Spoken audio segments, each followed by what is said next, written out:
Yes. नमस्कार, मी रजनी साबदे, महिला ज्योतिर्विद तर्फे आपले मनापासून स्वागत करीत आहे. मॅडम, अधिक मासानिमित्त महिला ज्योतिर्विद पुणे संस्था यांनी 33 व्याख्याने आपल्या समोर सादर करण्याचे ठरविले आहे. आतापर्यंत अनेक नामवंत ज्योतिषांनी ज्योतिष सुमने गुंफली आहेत, त्याबद्दल त्यांचे मनापासून आभार आहे. आज आपल्याकडे माननीय ॲडव्होकेट मालती शर्मा हे आपले ज्योतिष पुष्प गुंफणार आहेत. त्यासाठी मी मॅडमचा थोडक्यामध्ये परिचय करून देते. Advocate Malti Sharma, BCom LLB in law, गेली 40 वर्ष लॉची प्रॅक्टिस, 98 सालापासून ज्योतिष क्षेत्रात कार्यरत, बृहन महाराष्ट्र ज्योतिष मंडळ या संस्थेच्या त्या कार्याध्यक्ष, वराहमिहिर ज्योतिष ज्ञानपीठच्या कुलसचिव, ज्योतिष भास्कर मंदाश्री पुरस्काराने सन्मानित, तसेच स्वर्गीय इंदिरा गांधी प्रियदर्शिनी पुरस्काराने सन्मानित, राज्य सरकारचा सामाजिक कार्यकर्ता पुरस्काराने सन्मानित, तसेच शर्मा चॅरिटेबल ट्रस्टच्या संचालिका व अध्यक्षा, कायदा आणि ज्योतिष याच्या माध्यमातून मॅरेज अँड फॅमिली काउन्सिलिंग त्या करतात. तर अशा बहुगुणी आणि ॲडव्होकेट असूनही ज्योतिष क्षेत्रामध्ये त्यांनी जे उंची गाठली आहे त्याबद्दल मॅडमचं कौतुक आहे. तर मी मॅडमला विनंती करते त्यांनी आपले व्याख्यान सुरू करावं. धन्यवाद साबदे मॅडम. सर्वप्रथम मी महिला ज्योतिर्विद यांनी जे अधिक मासानिमित्त 33 व्याख्याने आयोजित केलेली आहेत त्याबद्दल त्यांचं मनापासून अभिनंदन करते. कारण सातत्य हे फार महत्वाचं असतं कोणत्याही क्षेत्रामध्ये, आणि ज्योतिषासारख्या विषयामध्ये 33 व्याख्यानं सलग करणं, it's not a joke. Hats off. आणि महिला आज सगळ्याच क्षेत्रामध्ये पदार्पण करत असताना ज्योतिष क्षेत्रही त्याला अपवाद नाही, हे महिला ज्योतिर्विद सिद्ध करून दिलेलं आहे. म्हणून महिला ज्योतिर्विद मनापासून अभिनंदन, आणि त्या सर्वांचं मी स्वागत करते या ठिकाणी की अधिक मासानिमित्त तुम्ही ही संधी मला दिली, त्याबद्दल त्यांचे आभार मानते. मातृदेवो भव, पितृदेवो भव, गुरु ब्रह्मा गुरु विष्णू गुरुदेव महेश्वर. माझे कायद्याचे गुरु भास्करराव आव्हाड सर, ज्योतिषातले गुरु गुरुवर्य नंदकिशोर जकातदार सर यांना विनम्र अभिवादन करून मी आजच्या या व्याख्यानाला सुरुवात करते. आज मला दिलेला विषय आहे संतती योग. संतती योग आपण आज पाहणार आहोत. पूर्वीच्या काळी एकत्र कुटुंब पद्धती होती. लग्न झालं की लगेच महिन्यानंतर जर मुलीची पाळी चुकली तर घरामध्ये आनंदोत्सव असायचा की पहिल्याच वर्षी घरामध्ये नवीन कोणीतरी पाहुणा येणार आहे याकरता आनंदोत्सव. पण काळ बदलत गेला 21व्या शतकामध्ये, आणि हा काळ बदलण्याचं कारण म्हणजे महात्मा ज्योतिबा फुले आणि सावित्रीबाई फुले यांनी जे शिक्षण क्षेत्रामध्ये महिलांना शिक्षणाची संधी देऊन आज महिला सर्व क्षेत्रात आपल्याला कार्यरत दिसतात. त्याचं श्रेय जातं महात्मा ज्योतिबा फुले.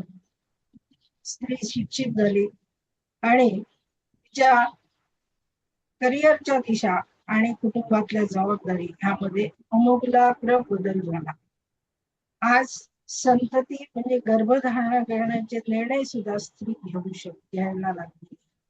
आज करिअर आणि कुटुंब सांभाळताना तिची जी धावपळ होतीये, तारेवरची कसरत होतीये, अशा वेळेला करिअर आणि कुटुंबातली जबाबदारी याचबरोबर आपल्या पार्टनर कसा आहे, तो आपल्याशी किती जमवून घेतो, कारण आजकाल घटस्फोटाचं प्रमाण पण वाढतं आहे. मग त्यात संतती झाली तर पुढे इश्यूचा प्रॉब्लेम होतो, हाही विचार आज मुली करायला लागले. आणि त्यामुळे केलं प्रकारे आज संतती उशिरा दाम्पत्याला व्हायला लागली. कारण करिअरच्या मागे धावताना मुलाचे आबाळ नको म्हणून सुद्धा काही वेळेला प्रेग्नन्सी अवॉइड करून पोस्ट प्रेग्नन्सी पोस्टपोनच्या गोळ्या घेतल्या जातात. आणि पुढे त्याचा परिणाम कुठेतरी गर्भधारणेला होत असतो. म्हणजे हा मेडिकल सुद्धा आजचा विचार आपल्याला करावा लागेल. आणि म्हणूनच आज IVF, टेस्ट ट्यूब बेबी यासारखे गोष्टींचं प्रमाण आणि सरोगसी या गोष्टींचा विचार आपल्याला संतती योग करताना विचार करणार. संतती व्हावी ही प्रत्येक दाम्पत्याला इच्छा असते. पूर्वीच्या काळामध्ये 8-8 संतती व्हायच्या, आमच्या काळामध्ये 3-4 व्हायला लागल्या, आणि आता पुढे 2 नंतर आज 1 या संख्येवरती कुटुंब व्यवस्था आलेली आहे. पण ही एक का होईना संतती असावी असा विचार आपल्या कुटुंबामध्ये होत राहतो. अशा वेळेला आपल्याला बघावं लागेल की ज्योतिषशास्त्राच्या माध्यमातून संतती योग कसा पाहायचा.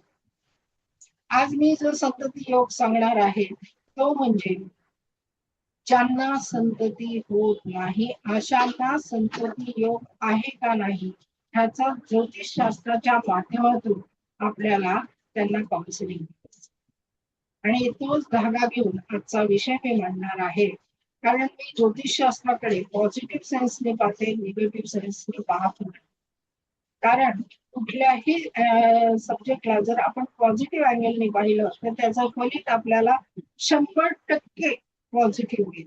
आणि म्हणूनच ज्योतिष शास्त्राच्या माध्यमातून आपण पाहणार आहोत की संतती योग, ज्यांना संतती होत नाही अशांच्या ह्याच्याकरता आपण ज्योतिषशास्त्राच्या माध्यमातून संतती योग कसा पाहायचा हा विचार करणार.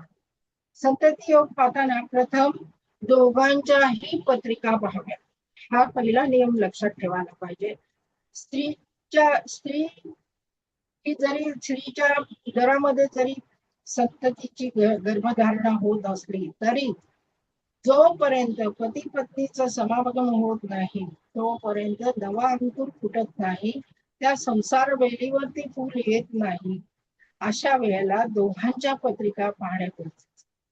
कारण प्रत्येक स्त्रीला असं वाटत असतं की मला मुलगा व्हावा, वंशाचा दिवा चालावा, ही आज परंपरा आजही 21व्या शतकात आहे. आणि आपण पाहतो आज जगामध्ये की गर्भलिंग निदान करून मुलीचा गर्भ असेल तर तो काढला जातो. ही चुकीची कल्पना आहे आणि ती कल्पना मोडून काढायची आपल्याला ज्योतिषशास्त्राच्या माध्यमातून. कधी गर्भलिंग निदान आपल्याला सांगायचं नाही. म्हणूनच दोघांच्या पत्रिका आपल्याला पाहायच्या आहेत. त्या एका पत्रिकेवरून कधीही संतती योग सांगू नये. तर मग पुरुषाच्या पत्रिकेत काय पाहायला पाहिजे तर लग्नेश, सप्तमेश, राशी स्वामी आणि त्याच्या जोडीला अष्टमेश आणि व्ययेश पाहायचं. लग्नेश म्हणजे इच्छाशक्ती, सप्तमेश म्हणजे वैवाहिक सुखाचं साधन, राशी स्वामी म्हणजे तुमचे राशी स्वामी जो कोण असेल त्या ग्रहाचा, आणि अष्टमेश हे संतती सुख वैवाहिक सुखाची परिपूर्णता ही अष्टमस्थानावरून आणि व्ययस्थानावरून त्याचं सॅटिस्फॅक्शन म्हणून आपण व्ययस्थान पाहतो. मग पुरुषाच्या पत्रिकेत काय पाहायचं तर रवी, चंद्र, शुक्र याचा विचार करायचा. स्त्रीच्या पत्रिकेमध्ये रवी, चंद्र, मंगळाचा विचार करायचा. आता स्त्रीच्या पत्रिकेत मंगळ का तर मंगळ हा भूमिकारक ग्रह आहे आणि शुक्र हा वीर्य देतो. म्हणजे जेव्हा भूमीवरती पाणी पडतं तेव्हाच नवा अंकुर फुटतो. आणि म्हणून आपण पुरुषाच्या पत्रिकेत रवी, चंद्र, शुक्र आणि स्त्रीच्या पत्रिकेत रवी, चंद्र, मंगळ पाहतो. आता आपण हे सगळं पाहिल्यानंतर आपल्या लक्षात येतं की कोणात काय कमी आहे, पण हे कधीही सांगू नये. मग ह्याकरता आपल्याला नियम काय करावा लागेल तर महादशा कोणतीही असली तरी चालेल, परंतु अंतर्दशा मात्र लग्नेश, सप्तमेश राशीपैकी एकाची असली. म्हणजेच आपण या ठिकाणी रवी, चंद्र, मंगळ, शुक्र यांचा विचार करणार आहोत. आणि ह्यामध्ये जर तुम्हाला योग सापडला नाही तर त्याला पूरक म्हणून आपण अष्टमेश आणि व्ययस्थानाचा विचार करा. आता हा पिरियड काढताना आपल्याला रवीचे 27 दिवस, शुक्राचे 6 महिने, असं 27 दिवस ते 6 महिन्याचा काळ आपल्याला संतती योगा करता काढून देता येत. नेहमी असं म्हटलं जातं की गुरु हा संततीचा कारक ग्रह आहे, पण मी म्हणते गुरु हा संततीचा कारक ग्रह नाही, तो पंचमस्थानाचा म्हणजेच संतती सुखाचा कारक आहे. आता आपल्याला याकरता तारखा काढून द्यायला लागतील. जसं पूर्वी इच्छित संतती म्हणून काढून दिली जायची, तोच प्रकार आपण ज्योतिषशास्त्राच्या माध्यमातून पती पत्नीला समागमाच्या तारखा काढून देणार. आता आपण नियम त्याच्यात पाहिले की पुरुषाच्या पत्रिकेत रवी चंद्र शुक्र पाहायचा, स्त्रीच्या पत्रिकेत रवी चंद्र मंगळ पाहायचा, लग्नेश सप्तमेश राशी स्वामी आणि पूरक स्थान म्हणून अष्टमेश आणि व्ययश पाहायचा आहे. आणि यानंतर आपल्याला पिरियड काढायचा आहे. आता एखाद्याच्या सप्तम स्थानात किंवा लग्नेश या ठिकाणी राशी स्वामी या ठिकाणी जर बुध शनी ग्रह असेल तर अशा दाम्पत्याला उशिरा संतती योग असतो. ही महत्वाची ती संतती युक्ता करतात. मग यानंतर आपण कुठे जाणार आहोत तर समागमाचा पिरियड त्यांना निश्चित करून द्यायचा आहे. मी तुम्हाला सांगितलं की 27 दिवस ते 6 महिने हा काळामधला समागमाचा एकदा पिरियड फिक्स केला की त्यांना तारखांचा विचार करतो. मग तारखांचा विचार करताना आपण नक्षत्र विचार करतो. याकरता 6 नक्षत्रांचा विचार केला जातो. त्यामध्ये रोहिणी, मगा, स्वाती, भरणी, पुष्य आणि अनुराधा या नक्षत्रांचा विचार. मग रोहिणी हे नक्षत्र वृषभ राशीचं, मगा सिंहचं, स्वाती तुळ्याचं, भरणी मेषेचं, पुष्य नक्षत्र कर्केचं, अनुराधा नक्षत्र वृश्चिक राशीचं. मग पुरुषाकडून कुठली नक्षत्रांचा विचार करायचा ह्याच्यात अजून आपण अचूकतेकडे जाण्याकरता पुरुषाच्या पत्रिकेत आपल्याला रोहिणी, मगा आणि स्वाती नक्षत्राचा विचार करायचा आणि स्त्रीच्या पत्रिकेत आपल्याला भरणी, पुष्य आणि अनुराधा नक्षत्राचा विचार करावा लागेल. आता हे नक्षत्र एक दिवस याप्रमाणे 6 दिवस आपल्याला महिन्यात काढून देत आहेत. मग त्यानंतर आपल्याला मिनिट काढून द्यायला लागतील सरळ त्या दाम्पत्याला की त्या वेळेमध्ये दोन्ही पती पत्नीचं समागम झालं तर निश्चितपणे ती स्त्री जीव राहते. याकरता आपण त्यांना वेळ काढून देतो समागमाची. मग ही वेळ आपल्याला 3 मिनिटं ते 30 मिनिटं यामधली 7 मिनिटाची मध्ये घटना घडतेच. म्हणजे तीच आपल्याला 7 मिनिटाची किंवा 7 पेक्षा कमी मिनिटाची आपल्याला 5 ते 7 मिनिटाची वेळ काढून देत आहे. उदाहरणार्थ एखाद्या स्त्रीचा मंगळ 21 डिग्रीवर असेल तर भरणी नक्षत्राला मेष लग्न काढायचं. भरणी नक्षत्राला मेष लग्न काढायचं. मग हे मेष लग्न सुरुवात कधी होते आणि त्याची समाप्ती कधी होते ते काढल्यानंतर मेष लग्न 21 डिग्रीवर कधी जाईल ते काढायचं आणि त्यानंतर 21 डिग्रीच्या अलीकडे 2, 21 डिग्रीच्या पलीकडे 2 म्हणजेच 19 डिग्री ते 23 डिग्रीची वेळ काढून द्यायची. लक्षात आला हा नियम. आता ह्याला सायंटिफिक बेस आहे, कारण पुरुषाच्या वीर्याचं जर मेडिकल प्रमाणे पाहिलं तर 3000 पीसेस मध्ये शुक्राचे वीर्य 1900 पीसेसने स्त्रीच्या गर्भात जातो आणि तेव्हा गर्भधारणा होते. म्हणून आपण ह्यामध्ये नक्षत्र विचार करतो आणि त्या नक्षत्राप्रमाणे आपण वेळा काढून देतो की जेणेकरून स्त्रीला गर्भधारणा होऊ शकेल. आता आपण एक पत्रिका बघूया.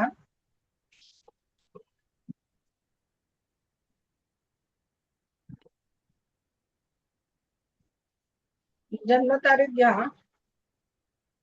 24-25 सप्टेंबर 1981. पुरुषाची पत्रिका दुपारी पहाटे 3:20 राजापूर.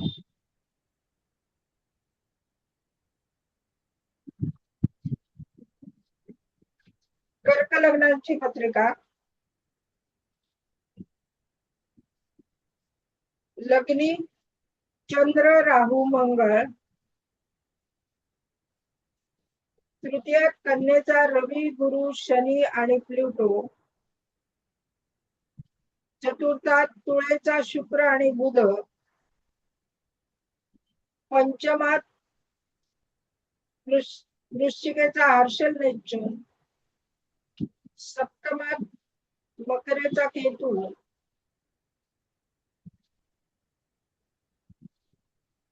आश्लेषा नक्षत्र चतुर्थ चरण आणि कर्क रास.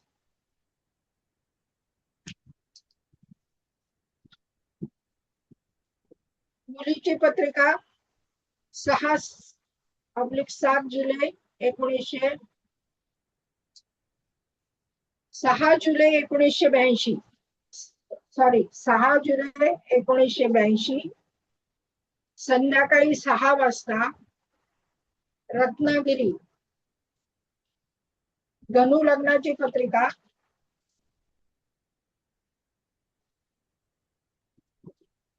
लग्नी चंद्र केतू नेपच्यून, षष्ठात वृषभेचा शुक्र, सप्तमात मिथुनेचा रवी बुध राहू, दशमात कन्येचा मंगळ शनी, लाभात तुळेचा गुरु प्लुटो आणि व्ययस्थानात वृश्चिकेचा हर्षल.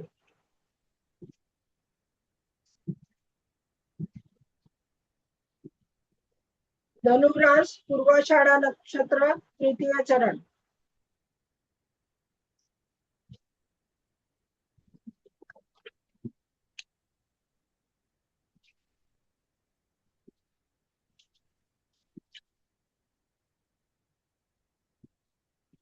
आता यामध्ये पुरुषाच्या पत्रिकेमध्ये लग्नेश चंद्र कर्क राशीत, राशीस्वामी पण चंद्रच आहे.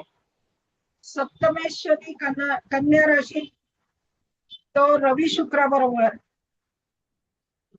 राशीस्वामी चंद्र राहू व मंगळा बरोबर आणि मंगळ नीच राशीत. सप्तमेश शनी बुधाच्या राशीत आहे म्हणून संतती उशिरा होणार. मी सांगितलं लग्नात सप्तमात जर शनी बुधाच्या राशी असतील तर उशिरा संतती येईल. त्यामुळे या जातकाला 36च्या आधी संतती होण्याची शक्यता कमी. पुरुषाच्या पत्रिकेत शुक्राचा विचार करूया. शुक्र तूळ राशीत व तो बुधा बरोबर, परंतु तो मित्र आहे. शुक्राचा बुध हा मित्र आहे म्हणून दोष जाण्याची शक्यता निर्माण होते. आता रवीचा विचार करूया. रवी बुधाच्या राशीत शनी बरोबर शत्रू बरोबर आहे.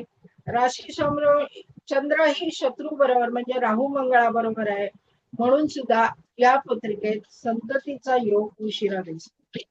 आता स्त्रीची पत्रिका पाहूया. स्त्रीची पत्रिकाचं लग्नेश गुरु आहे. धनुरास धनु लग्न आहे. लग्नेश गुरु शत्रू राशीत म्हणजेच तूळ राशीत आहे.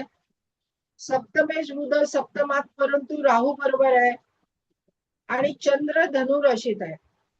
म्हणजेच सप्तमात बुधाची रास आणि बुध रवी बरोबर असल्यामुळे याही पत्रिकेत स्त्रीच्या पत्रिकेत सुद्धा संतती योग उशिरा दर्शवतो म्हणजेच उशिरा घटना घडणार. त्याशिवाय स्त्रीच्या पत्रिकेत मंगळाचा विचार जर केला तर मंगळ दशमात शत्रू राशीत शत्रू बरोबर म्हणजेच शनी बरोबर आहे म्हणून स्त्रीमध्ये दोष असण्याची शक्यता तरी पण संतती होऊ शकते कारण जातकाच्या पत्रिकेत राशी स्वामी गुरुची सप्तमावर दृष्टी आहे. मग इथे जरी स्त्रीच्या पत्रिकेत दोष दिसत असला तरी डायरेक्टली सांगायचं नाहीये. आपल्याला पॉझिटिव्ह करायचंय, तिला ड्यू राहण्याकरता आपल्याला तारखा आणि वेळा काढून द्यायची. मग याकरता आता दोन्ही पत्रिकांचा विचार केल्यावरती त्याप्रमाणे 32 नंतर या दाम्पत्याला गर्भधारणा होण्याची शक्यता निर्माण होते. ही केस माझ्याकडे 7 जुलै 2020 ला आली आणि म्हणून त्यानंतरचा विचार आपण दशेचा विचार करणार. जेव्हा आपल्याकडे जातक येतो त्यानंतरच आपण घटनेचा विचार करणार ना, त्यांना उपाय देणार नंतरचा. म्हणून 7 जुलै 2000 नंतरच्या दशेचा विचार करायचा. मग मुलाच्या पत्रिकेत शुक्र महादशा आणि शुक्र महादशेत शनीची अंतर्दशा 11/4/2022 पर्यंत होती. जातकाचा सप्तमेश शनी असल्यामुळे जातकाला 36 नंतर संतती होईल हे मी मगाशीच सांगितलं होतं. त्यामुळे या काळात घटना घडू शकते. वैतानिक जातकाचं त्याप्रमाणे. मुलीच्या पत्रिकेत पाहिलं तर राहू महादशा आणि राहू महादशेत बुधाची अंतर्दशा 15/11/2021 पर्यंत होती. या स्त्री जातकाचा सप्तमेश बुधच आहे, त्यामुळे इथेही घटना घडण्याची शक्यता आहे. मग आता आपण यामधलं काय टाकलं तर मुलाच्या पत्रिकेप्रमाणे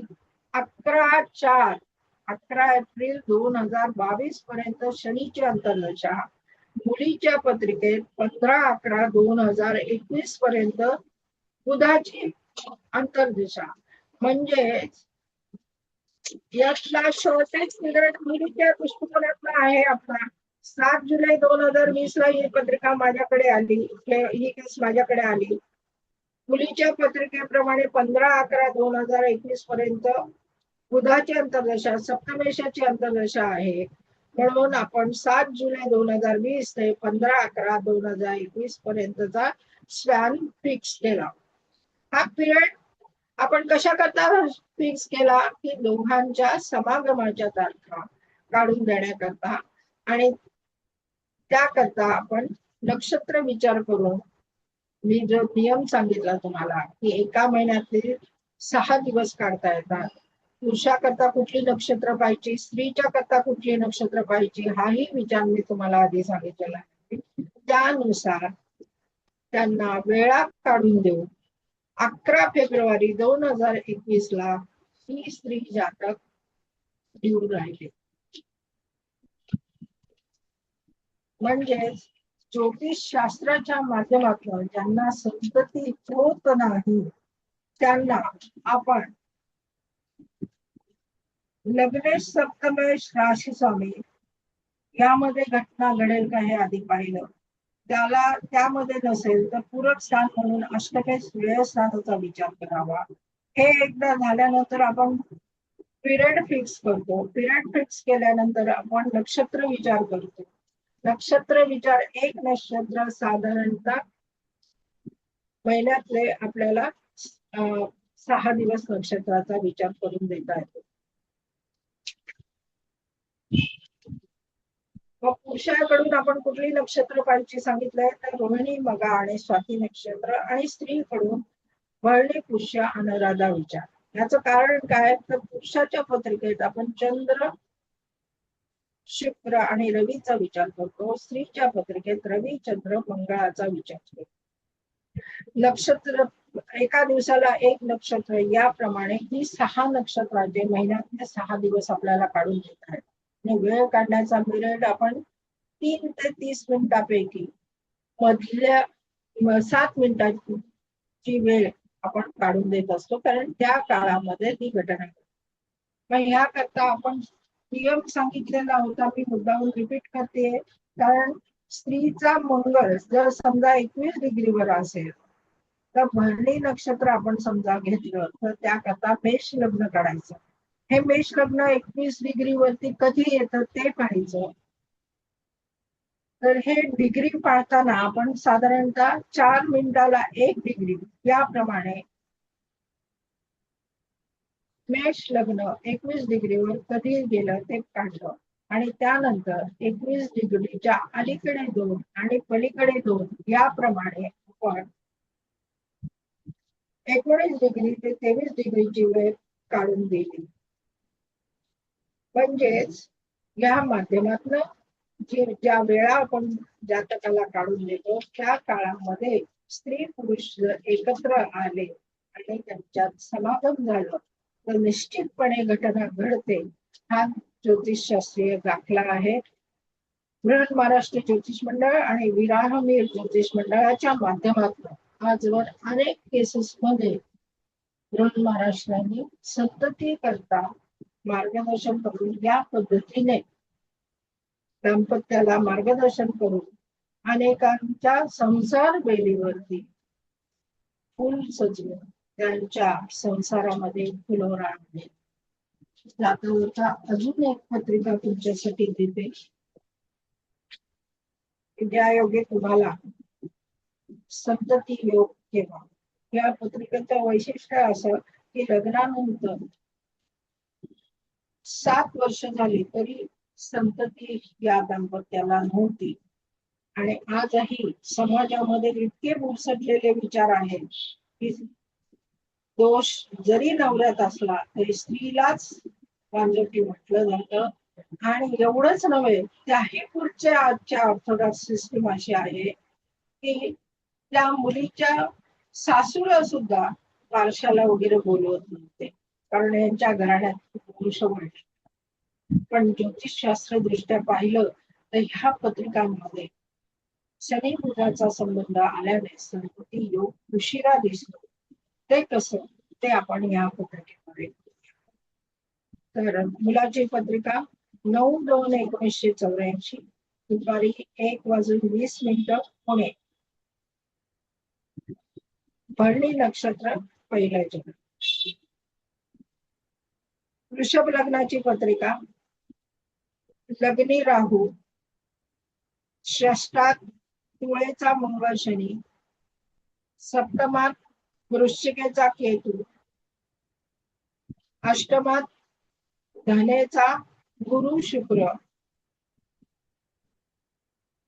भाग्यात मकरेचा रवी बुध आणि व्ययस्थानात मेषेचा चंद्र. स्त्रीची पत्रिका 18/12/1986 रात्री 9:45 पुणे. पुनर्वसू तिसरे नक्षत्र, तिसरे चरण. पुनर्वसू तिसरे चरण. कर्क लग्नाची पत्रिका तृतीयात कन्येचा केतू, चतुर्थात तुळेचा शुक्र, पंचमात वृश्चिकेचा बुध शनी, षष्टात धनेचा रवी, अष्टमात कुंभेचा मंगळ गुरु, भाग्यात राहू आणि व्ययस्थानात मिथुनेचा चंद्र. आता याही पत्रिकात आपण जर पाहिलं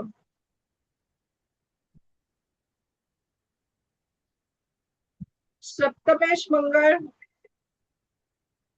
हा शत्रू बरोबर पुरुषाच्या पत्रिकेत मंगळ शनी, त्यामुळे इथे इच्छाशक्ती नाही. राशी स्वामी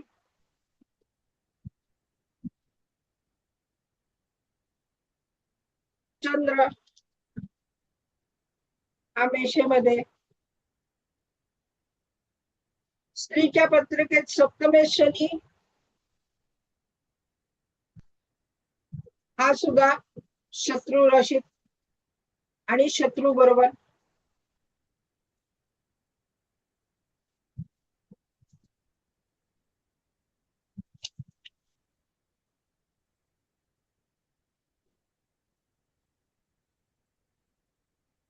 ही पत्रिका माझ्याकडे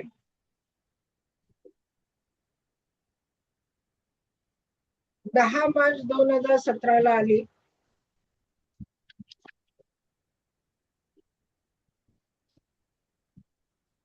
त्यामुळे त्यानंतरचा पिरियड मी फिक्स करणार.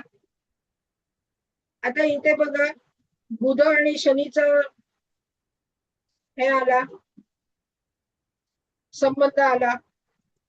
10 मार्च नंतरचा पिरियड स्पॅन आपण फिक्स करणार. गोचरीने त्यावेळेला मंगळ वृश्चिकेला, शनी वृश्चिकेला होता आणि शुक्र 7 मार्च नंतर मकरेत जाणार होता. आणि गोचरीने त्यावेळेला मंगळ, शनी व शुक्राचा लाभयोग होणार होता आणि रवी कुंभेला होता. हा पिरियड, रवी जो कुंभेला येणार होता तो पिरियड आपण सोडला आणि त्यानंतर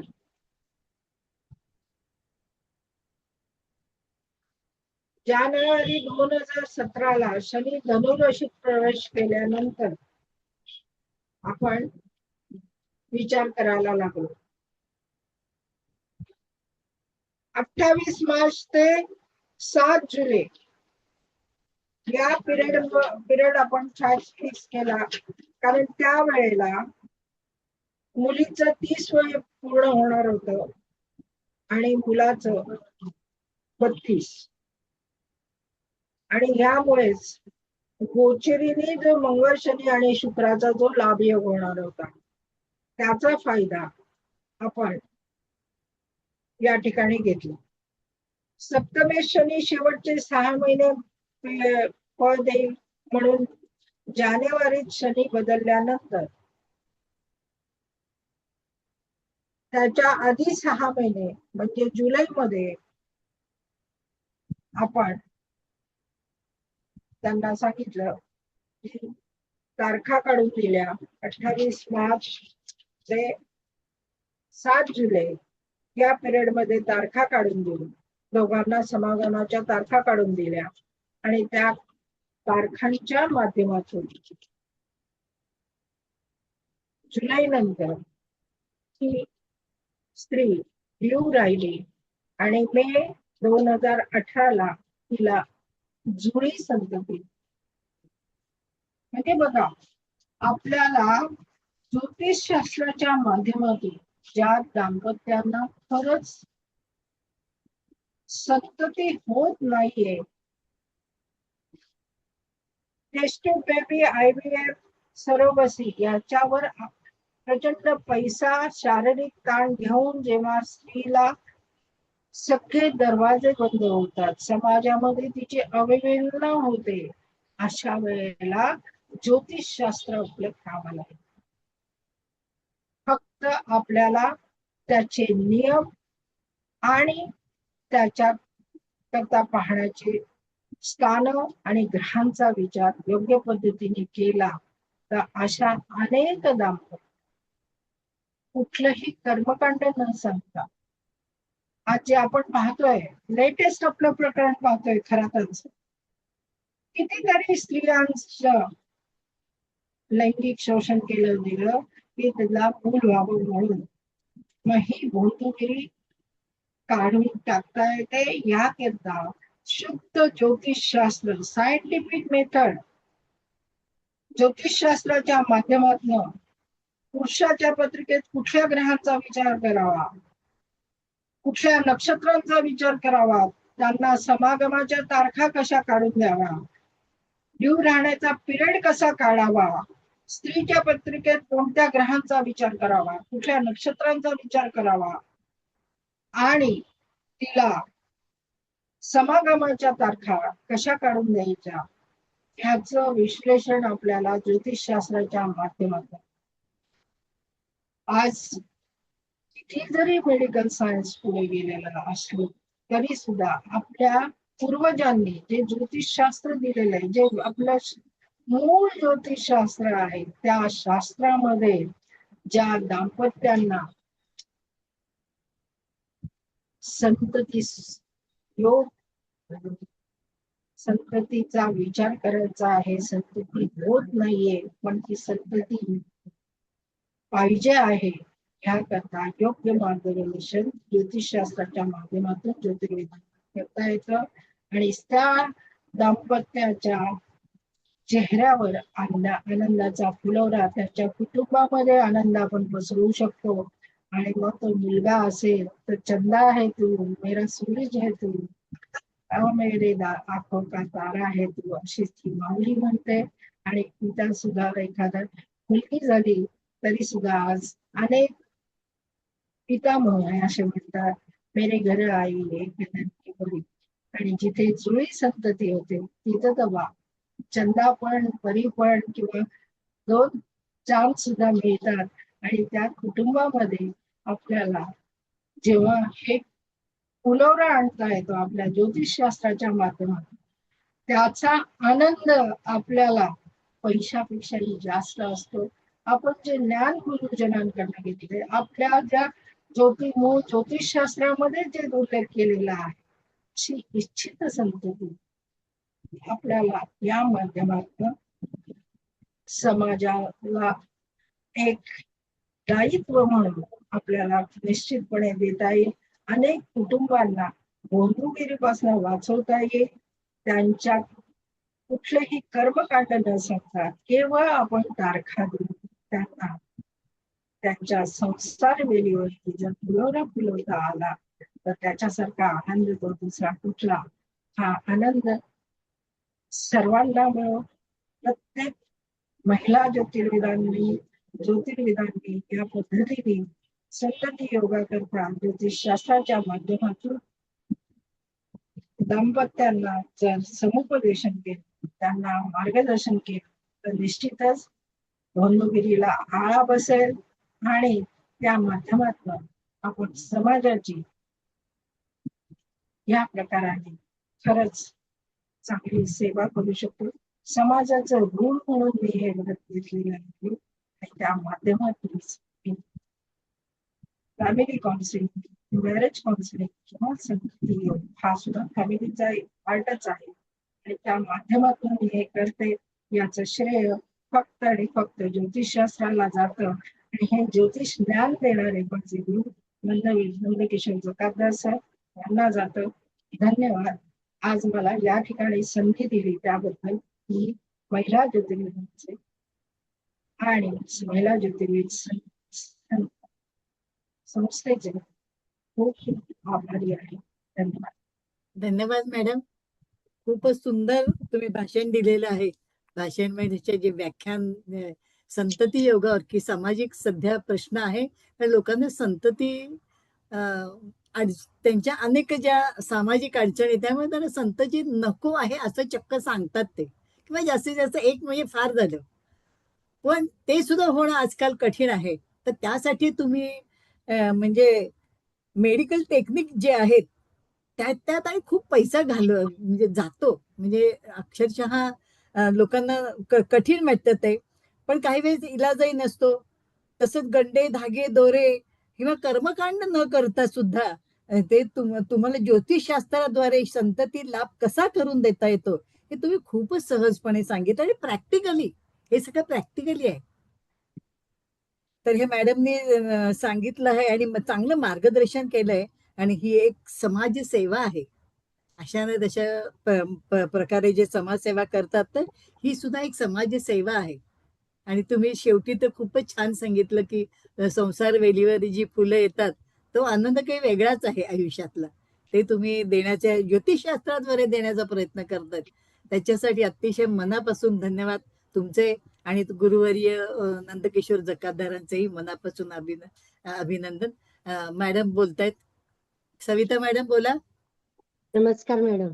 मॅडम किती छान सांगितलं. नक्षत्र हो तुम्ही तेच ना. काढून द्यायला, दिवस कसे काढायचे, चरण कसं काढायचं, म्हणजे इतके बारीक सारीक गोष्टी तुम्ही सांगितल्या ना, त्यामुळे आम्हाला आनंद झाला की बाबा चला आपल्यालाही या प्रकारे काढता येऊ शकतं. परत ते किती मिनिटाचा फरक ठेवायला पाहिजे, 2 मिनिटं आधी 2 मिनिटं, 4 मिनिटाचं एक चरण, याप्रमाणे तुम्ही जे हिशोब केले ते अतिशय चांगले केले. आणि त्याप्रमाणे आम्हालाही आता इथून पुढे आम्ही असे काढून देण्याचा प्रयत्न करू. खूप छान. आणि मुख्य म्हणजे ज्योतिषाद्वारे आपण हे काउन्सिलिंग चांगल्या प्रकारे करू शकतो. खूप छान मॅडम, खूप मस्त. धन्यवाद. धन्यवाद मॅडम. खरंच धन्यवाद. खूप छान. मनापासून आम्हाला आनंद. अगदी महिला ज्योतिर्विदांचे खूप खूप आभार. कारण कायम मालती शर्मा म्हणजे घटस्फोट बोलणार ह्याला नाही, नाही, नाही, नाही. नाही, नाही, नाही. याला फाट्यातून आपण संतती योग हा घेतला. हा हा त्याबद्दल खूप खूप धन्यवाद. नाही, छान छान खूप छान खूपच छान खूप छान खूपच छान एकदम मस्त एकदम छान धन्यवाद धन्यवाद मॅडम. धन्यवाद मॅडम. परत भेटू.